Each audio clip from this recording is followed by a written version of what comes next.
Good evening, and sorry I am late. Hello, everybody and anybody. If anybody's there, please let me know. I apologize for being late. I got stuck in traffic and I just literally ran in the door. So, this is Dan, the host of the Positive Power Hour. And again, if I missed any of you, I am so sorry. And we will do this again next week. I'm going to wait a couple of minutes here to see if anybody comments as being on board. And if I don't get any comments, then we'll wait and we'll do this all again next week. Again, I apologize. And we'll wait just a couple of minutes here, see if anybody comes on board. I can tell you we had an interesting show planned for you tonight. I have no idea what it was, but I'm sure it would have been great. Oh, there's Kimberlyn. She's there. Hello, Kimberlyn. Welcome. I'm glad you stayed on board. How is everything in the world of Kimberlyn today? So, quite often when I start the show, I have no idea what I'm going to talk about, but here's what came to me just a little bit ago, and that was rebounding. Everything. Kimberlyn says everything is amazing, and welcome to those of you that are watching the show on the recording. We do appreciate those that come on board and see what we're doing and what this is all about. My life's mission work. We'll get back to rebounding in a minute, but my life's mission work is to help others to realize their own value, because most people that are working in their passion would tell you the story of what got them to their passion. In fact, I will often ask people why they do what they do, like if they're a doctor or a nurse or a teacher or whatever the profession is they're doing, what drove them to do that work. And 9 times out of 10, they will have a fascinating story about like their uncle got cancer. So they decided they were going to be a doctor and he wanted to work in the field of cancer, right? You get those kinds of stories all the time. And for me, the passion for helping other people to realize their own true value and to create the kind of life that they want for themselves comes from the fact that I had no true value when I was young. I've told the story a number of times about how I was about the geekiest looking kid on the block. I had polio and they had me wear these really thick glasses to try to correct the muscles in the eyes, to strengthen them in a different way so I could see better. And my dad, God love him, God rest his soul, used Vitalis in his hair, which was a stinky, sticky concoction that you would put in your hair to slick it all back, right? And I had huge ears, which was the gift I got from my mother's side of the family. My dear uncle, who I talk about often, was a priest, and he had these Dumbo ears, and I got those too, and so I just looked awful. And kids are cruel when they're young, and I'd get 4 eyes Dumbo and just all the, so I grew up with no self-esteem. And usually when you have no self-esteem, you develop a negative self-esteem. And you find and criticize every single thing you do. Every time you make a mistake, it becomes this gargantuan, horrible thing that you did that you just can't forget yourself for. And we all have those kinds of stories, right? But the more of those stories that you have, and the more of those stories that develop and build and build and build, you become this self-loathing creature, which is what I became. I had the beating. I have a friend that, in fact, I mentioned that I'd had a post on Facebook about learning to forgive ourselves and to move forward, right? And this friend of mine posted that a lot of what she's learned about that, she learned from me, which I'm very grateful for. That if anything I shared with her helped her to live a happier, more fulfilled life for herself, awesome. That's exactly what I'm all about and why I'm here, right? So to go on with that, I had to learn how to have a self-esteem. I had to build that for myself. And it started, I think I've shared that story about how there was this young lady that had this little chart, little survey sheet that she gave me. And she said, here, hand these out to a few of your friends and you do it too and see what happens. And that's about as much as she said, maybe a little bit more, but not much. But on these columns, it had lists of attributes, positive and negative, right? And so you would ask your friends to be as honest as they possibly could be. Don't make it nice because you like me or you know me or whatever. Just give me the honest truth of how you perceive me. And I had to do the same thing. Interestingly, the 4 friends or 5, whatever the number was now, it's 100 years ago now, and the dinosaurs ate the papers, I'm sure. But all 4 of those people, let's say 4, were almost identical in the way they perceived me. And it was all on the positive sides, not very much negative at all. And, they would talk about me being charismatic and intelligent and warm and caring and humorous and just all kinds of things that were positive, right? And I looked at my sheet and it was almost all negative. I was stupid and ugly and, just all the things that I've been telling myself forever. And when I sat down and, I thanked my friends for their, not very accurate portrayal of me, I got to see an amazing thing. I got to see that I was the one that had the wrong vision. Because all 4 of them were almost identical, right, in how they viewed me. And I had to be honest and recognize that all 4 of those people being so identical in the way they perceived me meant that I had to be the one with the wrong glasses, that I was seeing the wrong picture, right? And that was like one of the beginnings. Now, I say one of the beginnings because this was a journey.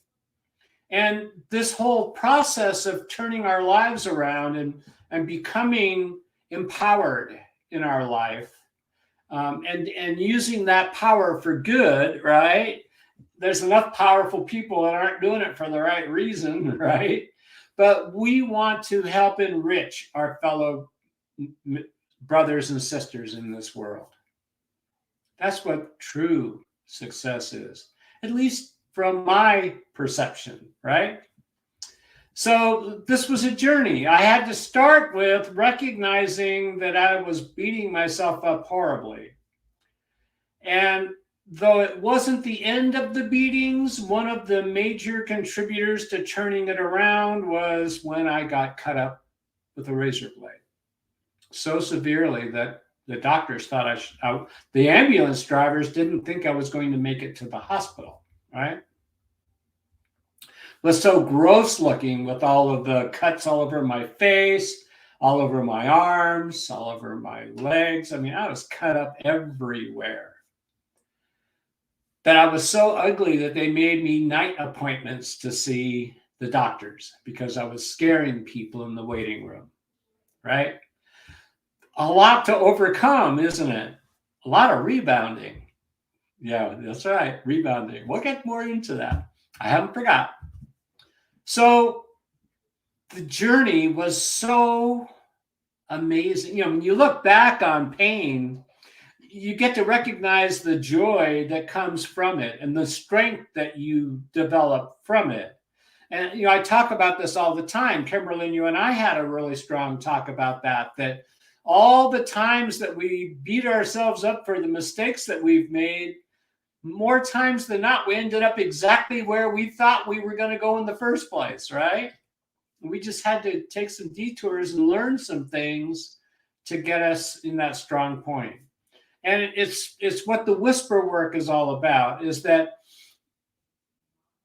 you have developed such a habit of negative thinking and of beating yourself up that, and this has happened from childhood usually, right, all the way into adulthood and sometimes into the grave, right, that beating becomes so habitual and is so invasive that trying to change it overnight and trying to change it without a positive support system is really hard, if not impossible. In fact, I remember listening to a story about, or reading a story about Steve Jobs, that I believe, if I remember right, he was adopted, and his adopted parents just kept telling him, whether they were adopted or his real parents, I could be wrong, right? But his parents kept telling him that he could do anything he set his mind to, because he was that good. He was that smart, right? He could do anything. By the way, it reminds me that I pray that nobody that watches our show disciplines their children by telling them they're stupid. I've known parents that do that, thinking that it's, it'll smarten them up, I guess. I don't know what the rationale for it is. But if you keep telling your kid they're smart, guess what they're going to start believing? That they're smart. If you keep telling them they're stupid and useless and no good, what do you think they're going to be? Right? Makes sense, doesn't it? Same thing with yourself. If you keep telling yourself you're awesome and God, I love how you help people. I love how much you love to laugh and smile and just have a great time in making other people's lives better. That's that soul food I talk about all the time, right? You see, I'm talking to myself as we're doing this, aren't I? Yeah. And that's what we're building, right? Jose, I'm so glad to see you on our show tonight. Welcome. And I'm glad you got that heart out there. I love seeing the hearts. Excellent. I hope everything is going well for you, Jose Daniel. I love that. So that's what our whisper work is all about. Mind whispering the whisper way. You see it right up there, right? Mind whispering the whisper way. And me too, says Cheryl. Yay, Cheryl. Glad you are here. Awesome. I'm sorry I didn't get to connect with you and get you on our show tonight. I quite literally just walked in the door when I got started on here. I got stuck in construction traffic in Temecula. So anyway, we'll get you on another week, I promise. I promise. Love to have you on our show. So the Whisper Way is all about a wide, broad approach to helping you get where you want to go. We started off with a tool that helps to continuously let go of that negative energy that we all have held on to, the miseries, the disappointments, the failures, the self-talk that's been negative for so long. All of that stuff carries an energy inside your being. And it's, there's a story with Robin Williams called The Fisher King. Robin Williams. I don't remember what I said. I might have said Robert Williams. Anyway, Robin Williams, about the Fisher King. And the story is, and I'm just semi-quoting about the story, right? I may have a lot of details wrong. But the fact is that Fisher Kings were like what some alternative healers would call Ingrams. And Ingrams would be masses of energy stuck within the body of negative events that we haven't healed yet, right? Things that have happened in our lives and we haven't forgiven ourselves or somebody else, or we haven't let go of the trauma of the experience. I believe I shared that story about the young lady that came up to me after a seminar, or what's the word I wanted? A seminar, where I talked about the products and how they could help people, right? Gave them some demonstrations of energy of the body and things like that. And this woman came up to me after the event with tears in her eyes, wanting to share with me the story of a horrific accident that she had been in. And as she was describing this horrific car accident, it was like 2 or 3 cars involved, and it was just extremely traumatic. I listened intently and was empathetic about what she was experiencing. And I said, my gosh, it sounds absolutely horrible. When did this happen?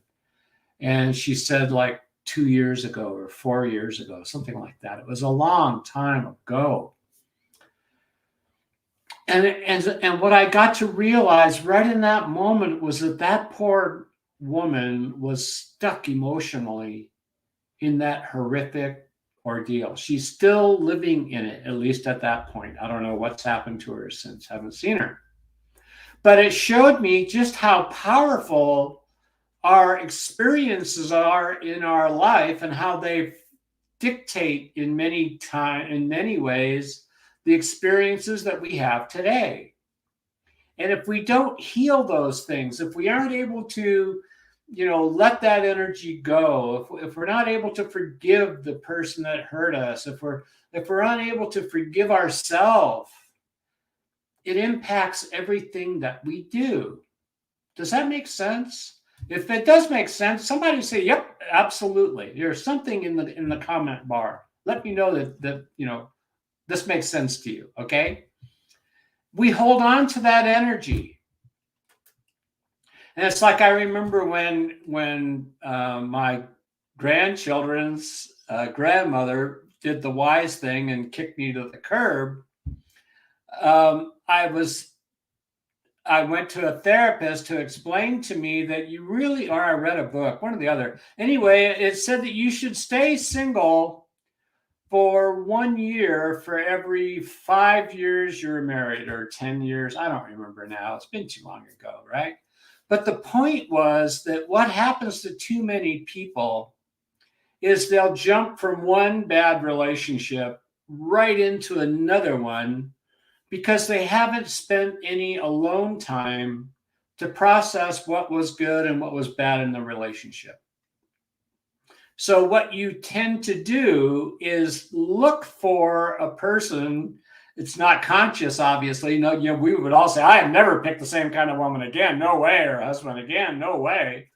And yet you'll find out you picked exactly the same kind of person because you still are the same kind of person yourself. You have to change yourself and the views you have of yourself and others if you're going to attract a different kind of person, right?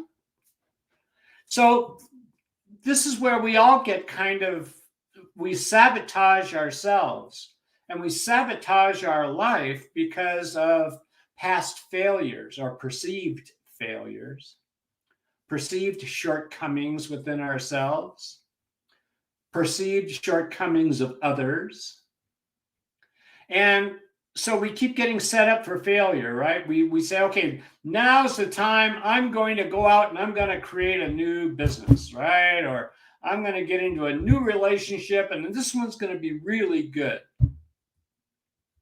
But if you haven't changed the way you are, if you haven't changed some of your belief structure, some of your perceptions of people, if you haven't gotten that realization that the only person that can make you happy is you're going to look for somebody else to make you happy.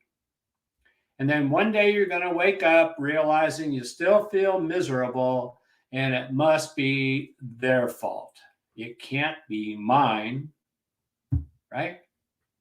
And we've all done those things. So what we're here for is, first of all, we give you that little device called a whisper that you'll put on your body and you'll wear them, because if you don't wear them, the drawer you put them in or the table you set them on are going to feel great, but you aren't going to be getting the benefits that you should be getting by wearing them. They will just constantly start releasing all of that negativity. Your emotions start getting calmer. Your mental acuity grows dramatically. You will find yourself being in the moment much more. How do I know this? Duh. I went through that. I did the same thing. I would leave mine on the table. I'd put them in the drawer and forget about them for a month. And, the day I put them in the drawer, I could remember feeling, God, I feel so good and centered now. I've really started to get this. I got it, right? And I'd put them in the drawer, and a few weeks later, I'd be back in the fog again, wondering what the hell happened. So I understand how tough it is to wear a little plastic thing, right? But oh man, what a difference in the way you live. And then, see, when I got involved in this, I didn't have a group of people that were wearing them and understood what would happen when I'd start wearing them, right? I had to get it for myself. I had to really dig inside and see what was going on in there. That place that I was so scared of that I would drink and use and abuse everything, so I didn't have to feel what was in here. I didn't have to look at the ugliness that I thought was in there, right?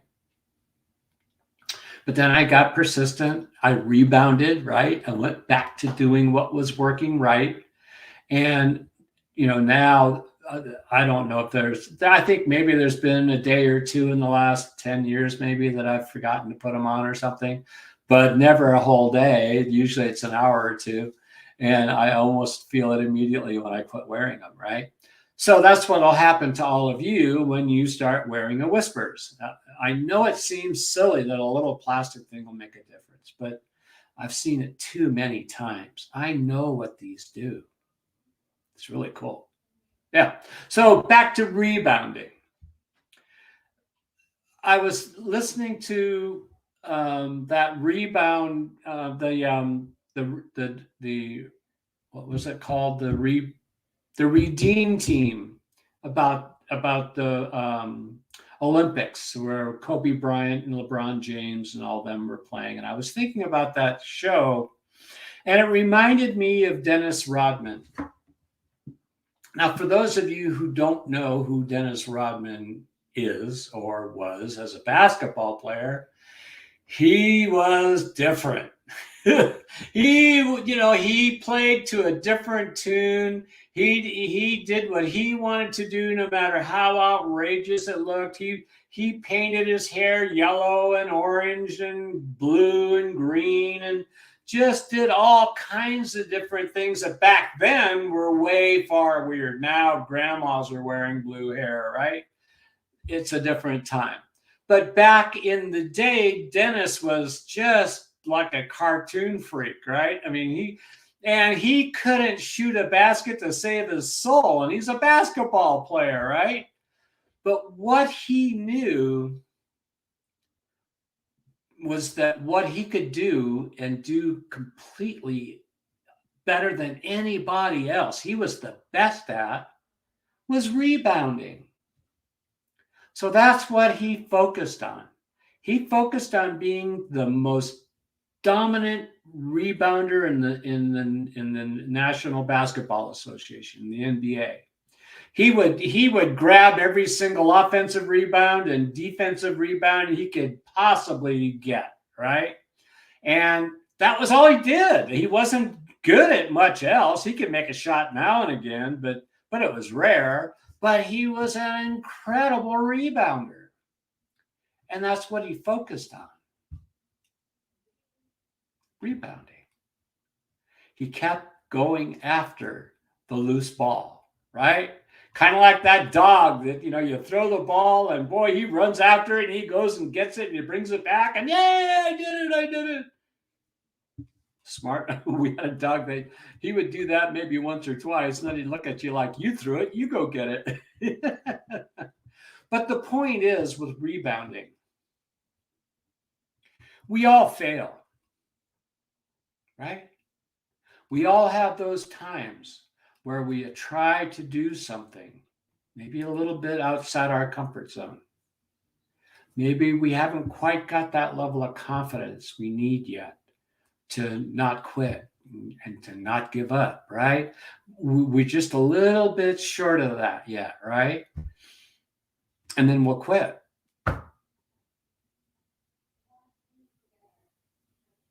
And when we quit, we've really lost, right? Because you can't go anywhere from there. That's where you're stuck. It's like we talked about that young writer in New York, whose father, crumpled up the article that she had gotten published. And, what she learned later was that it was because he was a failed writer.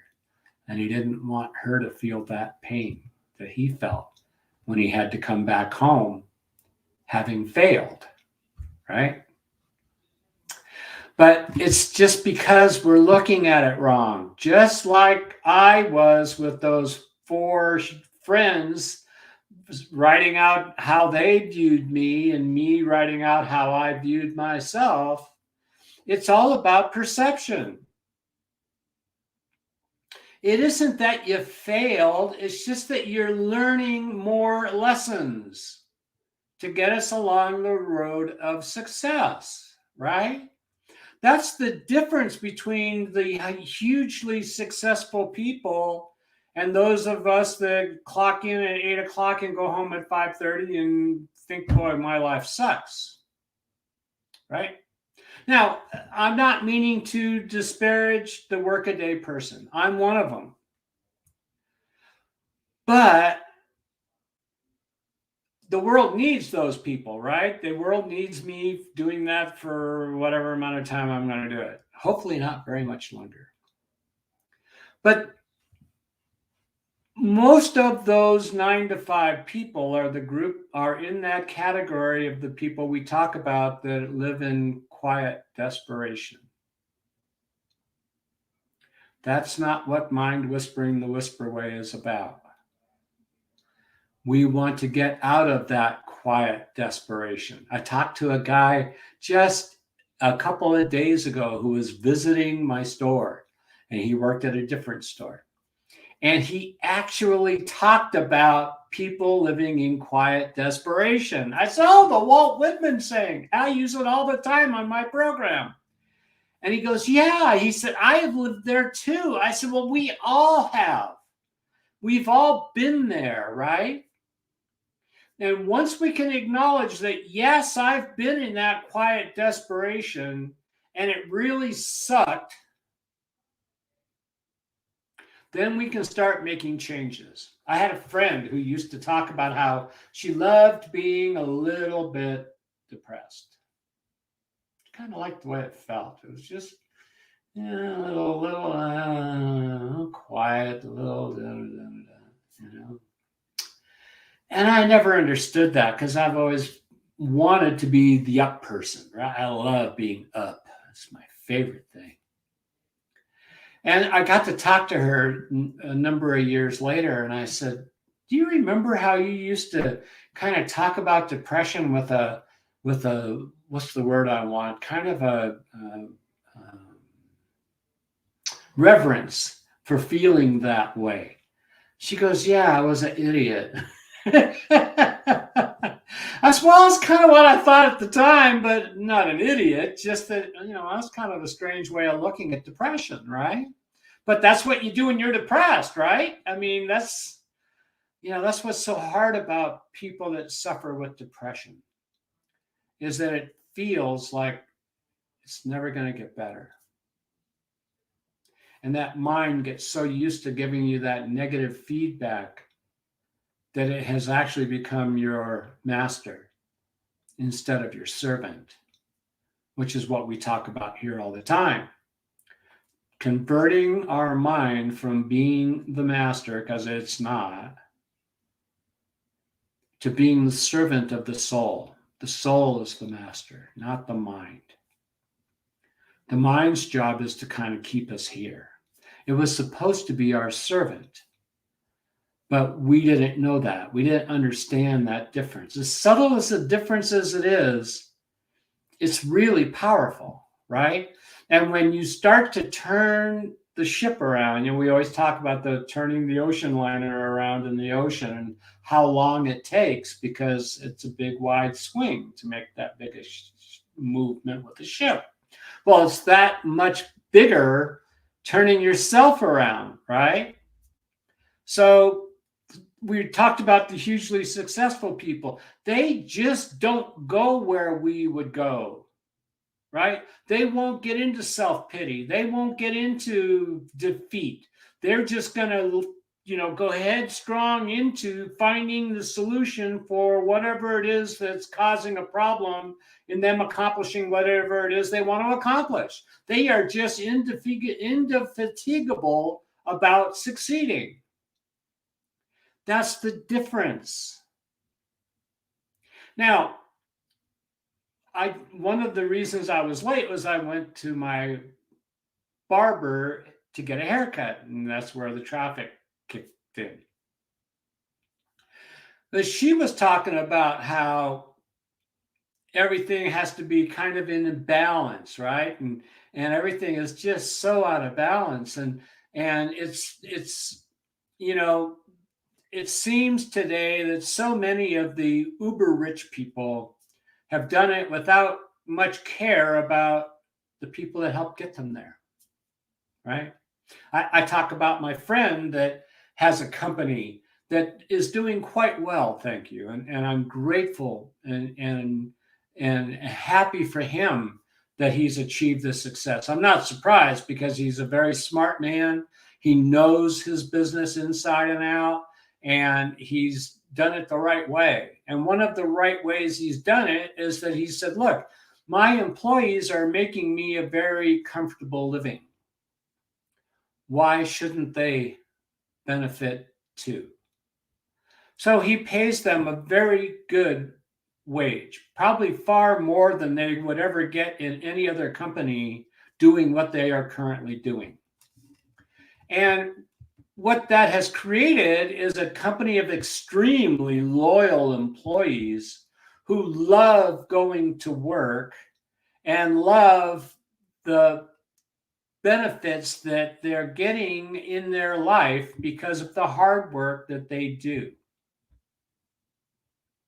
Now, I don't know about you, but that sounds like a good way of running a business, right? Is making sure that everybody involved in creating the success experiences the success, that their life is better because they are working there, that it's more like a family environment. He takes them to ball games. He does something almost every quarter to help build that strong bond between the team and the owner, right? And that creates a richness in everybody that's involved in that process. And that's one of the things I want to encourage as this work grows and we touch the lives of more and more people, business owners that maybe need to look at a different business plan or different marketing strategy or something that will, instead of how much money can I make, is what kind of a difference can I make in the world, and especially in my employees. Because if my employees are living well, what's happening to me, right? I'm living really well, which is what they should get because they're the ones that take the risk, right? You never see a bunch of employees go to their boss and say, here, let me give you back some of my money because I know you're having a down year this year. No, they don't do that. Excuse me. So it's the difference between being a business owner and being an employee. The risks are higher when you're the business owner. He should make the larger portion of the success of the revenue, right? But not craziness like what we have now. And somehow or another, that's all got to get back into balance. I don't know how. It's unfortunately, we're going to leave it up to the next generation. And hopefully they are smarter than we were and can figure out a better way of making this all work for everybody. My dear mentor used to say that God gave us all of this. He didn't put a price on any of it. He didn't say you can have $1 billion and you can have $1. He did that with none of that. He said, here, this is all yours. Do what you want with it. And man, being greedy, took. The takers take and the givers give, right? So somehow or another, we have to get back to balance. And I kind of find it interesting that unions are becoming more in vogue again. History tends to swing one way to the other. The pendulum swings too far to the left, and then it swings too far to the right. And where we want to get is somewhere right in here, right in the middle. But unions became, and we talked about this with my stylist today as well, unions came in vogue when companies were so abusive to their employees, paid them a meager amount of money, made them work long hours without overtime or breaks, hired children to do work, right? All in the name of money and power.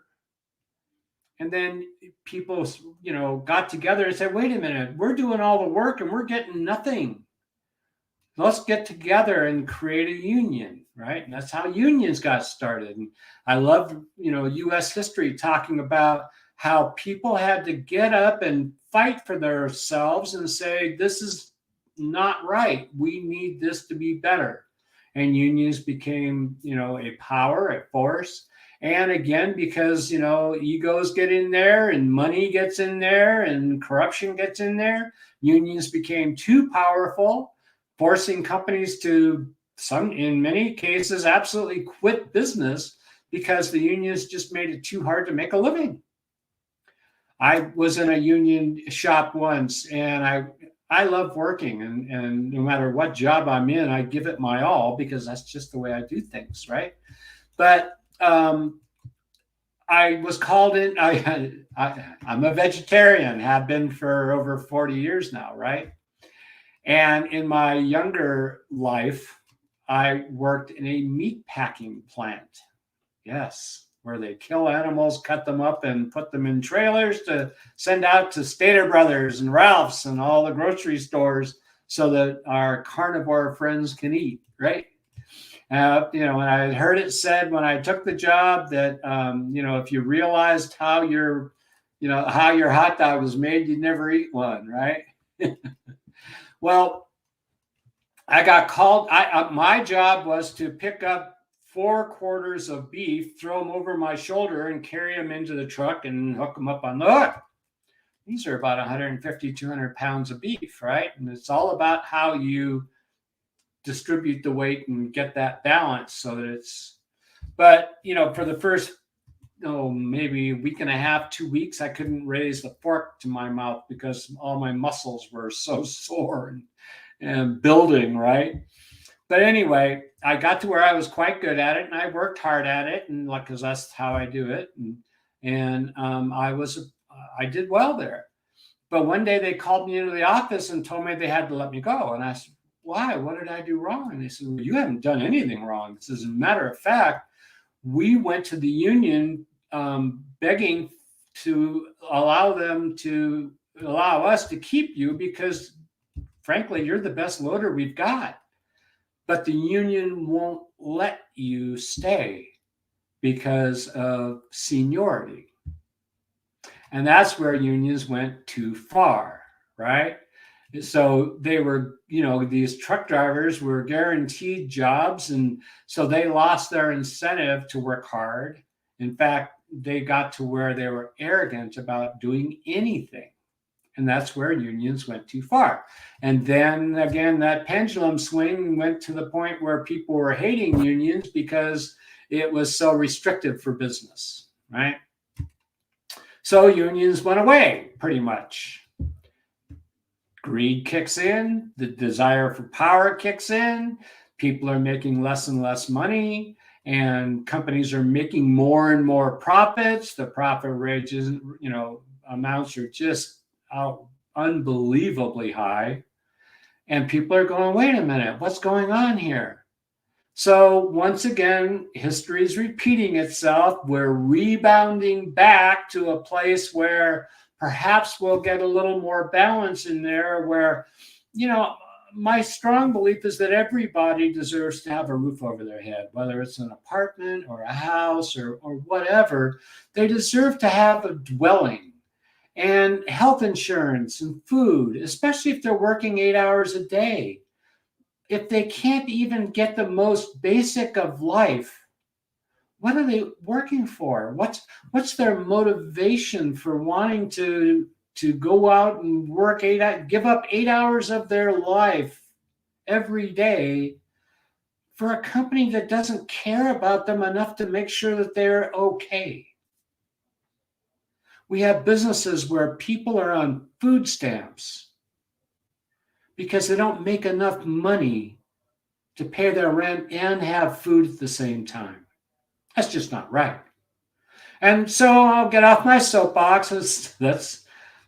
You can say it's politics, but to me, it's just humanness, right? It doesn't matter which party it is.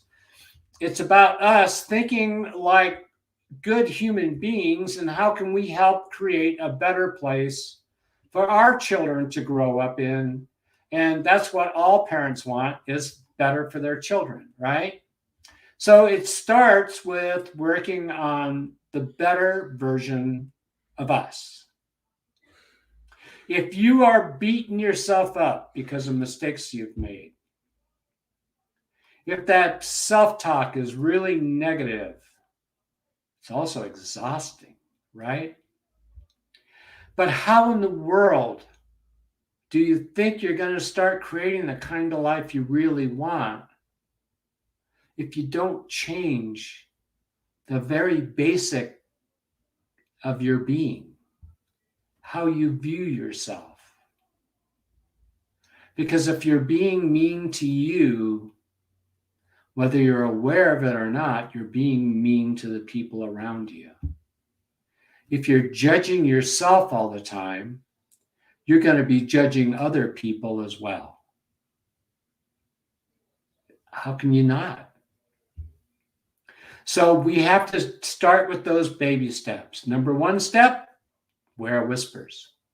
Number 2 step, attend our power hour every week. Just make it a habit.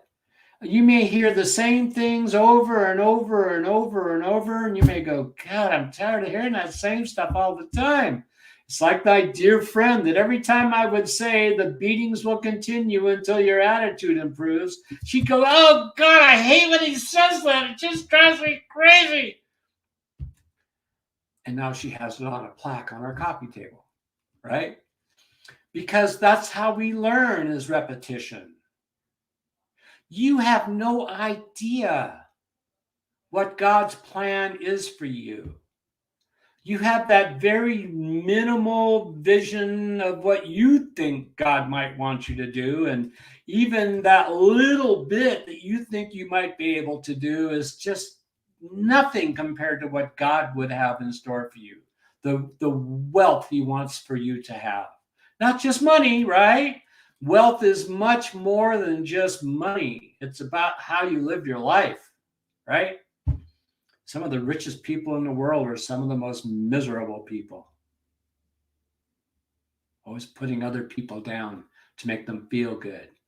That's not power. That's not strength. So we work on ourselves. I have workshops I'll be putting on very soon now, teaching you how to use the whispers, the tools, to help get rid of those energies that have kept you blocked for so long. Much easier and faster. The whispers, just putting them in your pocket, will do amazing things for you. But life is short, and I want to feel good right now, right? So we have these tools. It's the whisper tester and the whispers. Together, you can go through your body, and we'll be teaching how people do this, to release those blockages much quicker than just letting them kind of slough off by the process of the whispers. It's much more powerful, much quicker in the results that you'll achieve. And those will be on Zoom calls, and you'll be able to watch videos anytime you want. It'll be part of the purchase price of buying whispers. And you'll be amazed at how much quicker your life will start changing. Your relationships will change. They'll be more positive, more loving, more kind, more rich, right? And when I say relationship, it's not just your partner, right? All of life is relationships, right? Your boss, your coworkers, the guy at the grocery store, the dog walker, the house cleaner, right? Everybody is a relationship. What kind of relationship are you having with the world, right? We will help you to experience the richness that life has to offer. And you're going to love it. It's a lot of fun. So these are some of the tools some of the things I'm working on. I'm in the process. In fact, I look over at my other screen and I've got a video on there that I'm doing editing work on and stuff. I don't know much about editing, but I'm having a ball learning, right? And I've learned some awesome things that are going to make it all that much better. And so these are all things I'm working on, and I'm having a ball. So I want to thank you all for being on the call tonight. I apologize again for being late, and I look forward to co-hosting with Cheryl, and I'm looking forward to having Jose as a co-host when he finally agrees to join in. And anybody that would like to be a co-host, let me know. Let me get you some numbers and things. This, by the way, is my new business phone number. If you haven't put that in your phone menu, this is the Whisper phone number. It's new. I just got it a couple weeks ago. If you want to email me, there's my email address. You're more than welcome to email me anytime. This is the Whisper website. It's new. You can take a look at that as well. And pretty soon I'll have a about me video. That's what I'm working on this other screen over here. And that'll be going up very soon. This is where you could go to our YouTube channel to watch any of our Power Hour shows that we've recorded. That's my YouTube address there. And what else we got? We're going to have this group I have not done much with, but I'm having a meeting with my marketing people tomorrow, and I suspect we're going to start seeing a great deal more activity there as well. And so you have all the different ways you can reach me. And I encourage you, if you're not feeling good about who you are, give me a call. We'll talk for 5 minutes, maybe 10, maybe 20, who knows? And by the time we're done with the show, I'm almost 100% sure, I am 100% sure that you're going to feel much better. Okay? All right. So I'll leave you with two things. Number one, what you think is happening to you is actually happening for you. All those times where life felt horrible, the biggest mistake you've ever made, how in the world did you do that? What were you thinking? You know how those things go, right? What you'll get to realize as a little bit of time goes by was that actually happened for you, because it's those things, what we perceive as mistakes, as we think of as being the worst things that ever happened, like my first wife leaving me with the children, leaving me and taking the children. Worst thing that could have ever happened to me, I thought. And that's kind of the way all those big events go. You get to see in just a little bit of time how it was set up to take you to the direction you were supposed to go. Whether it's losing a job or losing a wife or a spouse or a friend or a dog or whatever, those things happen, right?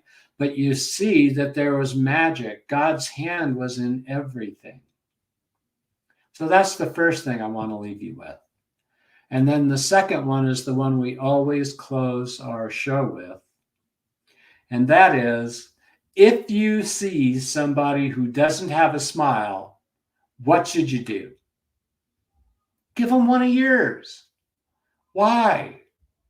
because it's free and it makes them feel better. You don't know, and I've seen it, so I know that sometimes just acknowledging a person can have a major impact on their life.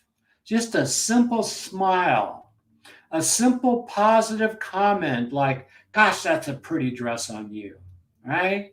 Or I love your smile. That is so beautiful. I hope you use it often, right? Just that little act can make a huge difference in their life and in your life.